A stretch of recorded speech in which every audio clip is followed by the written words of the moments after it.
ബാലചന്ദ്രൻ വൈജയെ വെടിവെച്ചു കൊന്നു.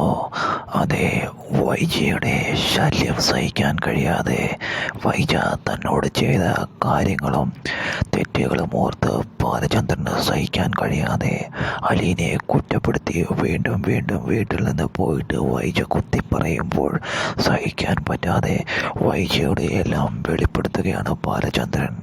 അലീനെ ആരാണെന്ന് നിനക്കറിയാമോടി? വൈജയെ എൻ്റെ മുന്നിൽ പതിവിത്ര നല്ലവളായി ചമയുന്ന നീ സത്യത്തിൽ ആരാണെന്ന് എനിക്കറിയാം. സ്റ്റാൻലിയുടെ കാമുകിയും സ്റ്റാൻലി നിനക്ക് ഉണ്ടായ കുട്ടിയാണ് വൈജയുടെ കുഞ്ഞാണ് അലീന എന്ന് ബാലചന്ദ്രൻ വെളിപ്പെടുത്തുകയും എനിക്ക് നിന്നെ സഹിക്കാൻ കഴിയില്ല.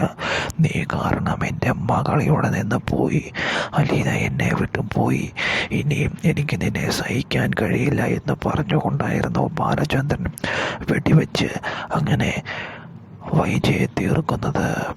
വീട്ടിൽ വെച്ച് ബാലചന്ദ്രൻ്റെ അങ്ങനെ എല്ലാവരുടെയും മുൻപിൽ വെച്ച് വൈജയെ തീർക്കുകയാണ് ചെയ്യുന്നത്. അതുകൊണ്ട് എല്ലാവരും ആകെപ്പാടെ ഭയന്ന് വിറച്ചു പോകുന്നു.